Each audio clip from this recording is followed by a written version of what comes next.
Olá, sábios e sábias, como estão vocês? Tudo bem? Vamos para mais um dia para encher nossa mente de conhecimento e se tornar mais sábio ainda. Glória a Deus! Hoje está um dia de chuva aqui, se você ouvir um barulhinho aí no fundo, deleta. Mas vamos aproveitar esse dia de chuva que nós estamos tendo depois do calorão, né? Para abençoar a sua vida e dizer que você receba chuvas de conhecimento do Senhor para poder ser mais sábio. Amém? Hoje a gente vai ler o capítulo 11, e você já leu, na verdade, né? E se não leu, faça isso agora. E aí tire os seus tesourinhos, como eu vou tirar aqui algumas coisas só pra gente meditar juntos, tá bom? Bom, nesse 11 eu vi aí vários e muitos conselhos, alguns deles inclusive repetindo o que ele já tinha falado algumas vezes, né? O próprio Salomão.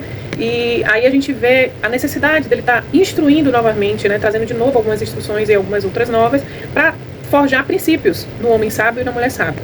O versículo 1 fala de honestidade e desonesto. Por exemplo, o Senhor Deus detesta quem usa balanças desonestas, mas gosta de quem usa pesos justos. Então ele está falando aqui da diferença da honestidade e da desonestidade que Deus não se agrada, não gosta, não tolera. E aqui, só um parêntese, aí a gente vê, né, que muita gente fala assim, Deus é um Deus muito ocupado, ele não vai se preocupar com coisas mínimas da minha vida. Aqui, por exemplo, é um exemplo, balança, ele está falando de balança desonesta. Muitas vezes é o corriqueiro na vida de um feirante, na sua vida que compra, né, as coisas, e aqui fala que Deus não gosta de balança desonesta. Então Deus, ele se preocupa sim com coisas simples do nosso dia a dia. Para muitos aí que acham que Deus não se interessa por coisas mínimas, e Deus se importa sim. Isso mostra o Deus de perto que você tem, e quão pertinho ele está a ponto de se interessar e de não gostar de algumas atitudes que tomamos, ou que quer a gente goste, ou quer a gente não goste, tenha ele como Deus, ou quer você também não tenha ele como Deus, mas ele tem opinião própria, porque Deus, ele é uma pessoa, assim como você é. Então ele tem opinião própria, e aqui na Bíblia está dizendo aí quais são as opiniões dele, né, se a gente for observar. Então ele vai falando de várias coisas, inclusive, que ele já falou. Esse versículo 1 ele fala de desonestidade e honestidade. No 2 ele fala de soberba e fala de humildade. No 3 ele vai falar de falsidade dos maus e integridade dos bons. No 5 e 6 ele vai falar de novo de honestidade e justiça. Olha aí a importância para Deus que isso tem. E no 9 eu achei interessante a gente falar aqui sobre o versículo, porque ele fala assim, as palavras dos maus destrói os outros, mas a sabedoria livra do perigo os homens corretos. É uma das coisas que eu levo como lema. Aquilo que você fala, ele fala assim, as palavras do mal, daquele que fala palavras ruins, destrói os outros, coisa que Deus não gosta. Mas a sabedoria, quando você adquire a sabedoria, isso livra os homens corretos do perigo. E isso é uma verdade, né? Que a gente vai aprendendo, inclusive, ao longo da vida e ao longo de Provérbios.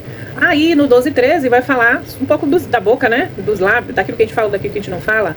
É tolice tratar os outros com desprezo, é mesmo. O homem prudente prefere ficar calado.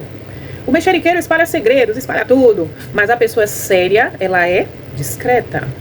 Olha o que a Bíblia fala aqui, hein? No 15, ele fala para não ser fiador, cuidado ao ser fiador. No 16, ele fala, olha que interessante, ele fala aqui, né? A mulher bondosa, ela é estimada, mas a imoral é uma vergonha. E é mesmo, às vezes, né?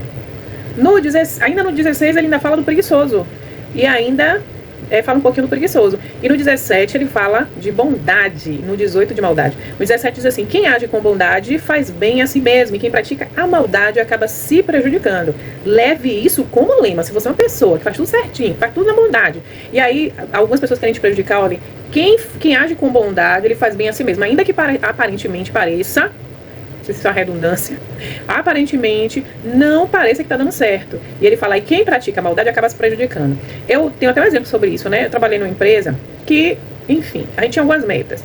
E aí, muita gente burlava aquelas metas. Como eu era serva de Deus, eu não queria nem saber como era. Às vezes, realmente, o cliente não era o melhor cliente do mundo, a gente não estava lá, então não chegava bem no trabalho, mas isso, como eu era serva de Deus, isso não poderia fazer com que eu fosse desagradável com o meu cliente, com que eu forjasse as metas para bater e aí ganhar um dinheiro que não era meu. Então, por muito tempo, eu vi alguns colegas rindo de mim porque eles ganhavam metas desonestas. Eu, graças a Deus, nunca deixei de ganhar, porque eu era honesta, inclusive eu era super honesta, e mostrava para eles que eu ganhava, que eu batia minha meta, que eu fazia tudo certinho. Muitas vezes eles ganhavam um valor exorbitante e ficavam rindo, achando que aquilo era correto, que era o certo a fazer, né? Se todo mundo tá fazendo. Só que todo mundo sabia que eu não fazia. E às vezes aquilo me entristecia um pouco, porque eu falava assim, tá, mas quando eu lia Provérbios, aí ele diz assim, quem age com bondade faz bem a si mesmo, e quem pratica maldade vai acabar se prejudicando. Então ficava com isso na minha cabeça, quem pratica maldade acaba se prejudicando, quem pratica maldade acaba se prejudicando. E ele me fala assim, os maus não ganham nada com a sua maldade, mas quem faz o que é direito, na certa será recompensado. Eu lembro que muitos deles ganhavam, né? Uma vez uma pessoa ganhava um dinheiro até a mais do que o meu, e eu ficava assim, poxa, mas eu sou honesto, eu ganho ali o valor dentro da minha honestidade, várias pessoas fazendo várias coisas erradas, E eu lembro que anos depois a empresa demitiu todo mundo, foi uma loucura, foi uma vergonha, na verdade, né? Porque foi descobrindo várias coisas erradas que eles faziam. Enquanto que eu, graças a Deus, permaneci na empresa e fui honrada por isso, né? E eu lembro, mesmo assim eu ficava assim, pô, mas aquela galera ganhava um dinheirão, assim e tal, né? E aí, Deus. E aí um dia uma dessas pessoas sentando, né, porque estava morrendo de vergonha que tinha sido demitida, foi uma vergonha, né, e foi em massa, foi uma demissão em massa, inclusive. Só ficou eu, na minha equipe só ficou eu acho. Aí eles me colocaram em uma equipe ainda melhor, uma equipe que tinha uma fama até melhor na empresa, um banco melhor. E eu lembro que uma das colegas falaram assim, realmente não vale a pena. Você sabe que eu ganhava aquele dinheiro todo, mas no mesmo mês eu não sabia como é que aquele dinheiro sumia. Aquele dinheiro nunca servia para nada para mim, nunca era completo. E aí foi onde eu fiz assim, tá vendo a recompensa do ímpio? E qual a recompensa do justo? Eu continuei na empresa, eu continuei, né, o meu nome foi honrado porque eu mantive a honestidade. Todos os meus supervisores me respeitavam porque sabiam que eu era honesta, mas muitos deles que eram, às vezes, garotos, jovens, preferiram andar pelo caminho incerto, não tomaram a minha vida como exemplo naquela época. E aí depois eles mesmos falaram assim, rapaz, a desonestidade não compensa. Então ali, por mais que tenha sido anos depois que eles reconheceram isso, né, depois da vergonha, a Bíblia mais uma vez tinha razão. 21. Os maus certamente serão castigados por Deus, mas os bons escaparão do castigo. Bom, eu falei aqui de uma colega minha, e você pode falar assim, não, mas eu sou uma pessoa boa, eu só tive uma atitude má. O que a Bíblia fala é justamente isso, quem tem uma atitude ruim, ele é mau. Não fique achando que você é boazinho, porque você tem bons pensamentos, você não matou ninguém, você não fez não sei o quê. Mas, por exemplo, o ímpio vai ter tal coisa, vai acontecer tal coisa com o ímpio, né? O Deus vai castigar os ímpios, ou os maus, como aqui dizem no versículo 21. E você é crente, eu não sou ímpia. Mas a Bíblia não fala isso, ele fala, o que é ímpio? É aquele que comete a impiedade. O que é tolo? Aquele que comete a tolice. Então eu mesmo sendo cristã, eu posso ser uma tola, eu posso ser uma ímpia, se eu cometer a impiedade. Então, não é porque você um dia aceitou Jesus, ou porque você anda com a Bíblia debaixo do braço, ou vai em uma igreja, ou age como se fosse cristão, que você é cristão realmente, verdadeiramente. A Deus ninguém engana, irmãos. Deus é que ele dá instruções com princípios para que você possa rondar a sua vida para que as pessoas, o próprio Deus e as pessoas reconheçam que você é cristão, entendeu? Como no lugar onde eu estava, todo mundo ria de mim e tal, porque eu era honesta e tal, mas depois todo mundo chorou e depois reconheceu. Deus me deu a honra, né, daquilo tudo que eu plantei, né, mesmo que às vezes ouvindo eles rirem de mim e tal, muitos até me respeitavam, mas não faziam a mesma coisa que eu, continuavam seguindo o caminho dos maus. Então esses eram os tolos, eram os ímpios. Então essa é a diferença que você tem que ter, tá? Aqui também no 24, na verdade 24 e 25, ele fala sobre generosidade, que eu acho também que é uma coisa que ele não falou ainda nesse sentido, né? Ele fala que algumas pessoas gastam com generosidade e ficam cada vez mais ricas, outras são econômicas demais e acabam ficando cada vez mais pobres. Quem é generoso progride na vida, quem ajuda será ajudado.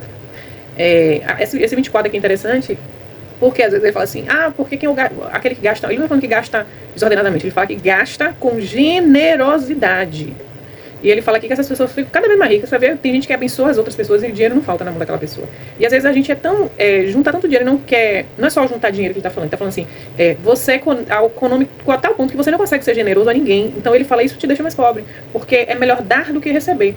A matemática de Deus é um pouquinho diferente, a gente tem que aprender a dar para multiplicar. Entendeu? Tudo com Deus é assim. Quanto mais você retém, coitado de você. Entendeu? Então vamos tomar cuidado com relação a essas coisas. Novamente ele fala, quem procura o bem é respeitado, mas quem busca o mal será vítima do mal. Então se você procura o bem, mesmo que não agora, mas depois você vai ser respeitado pela sua bondade.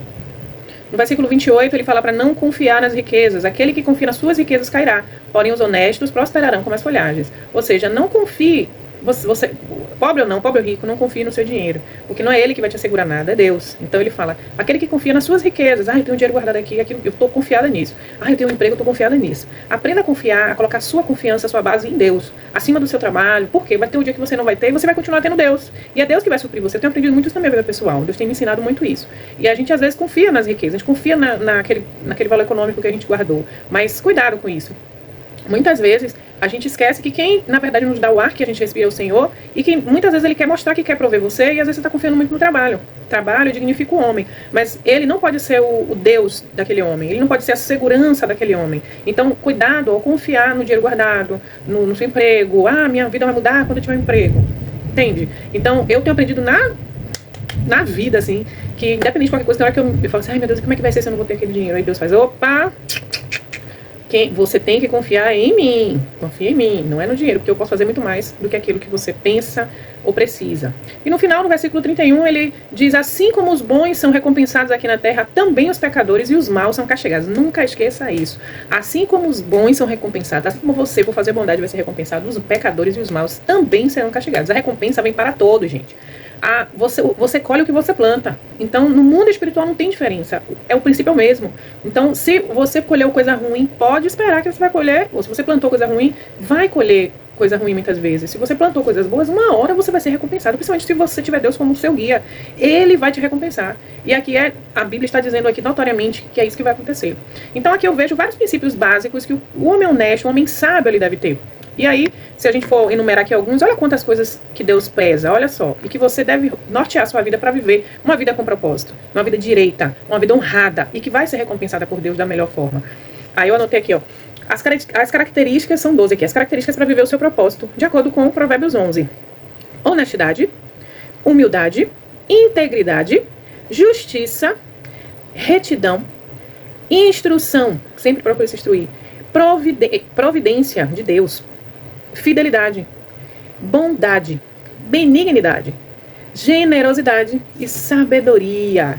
Oh, gente, quanta coisa boa que Deus quer pra nós. Olha quantos atributos bons o Senhor quer pra sua vida. Que tal a partir desse ano você começar, né? E se você já começou alguns e percebeu que não tem outros, comece a praticar a partir de agora. Comece a ser alguém segundo o coração de Deus. Amém? Beijo pra vocês e rumam a sermos mais sábios. Prometa pra si mesmo que você vai ser mais sábio a partir desses textos da palavra de Deus. Tá certo? Deus te abençoe. Um beijão.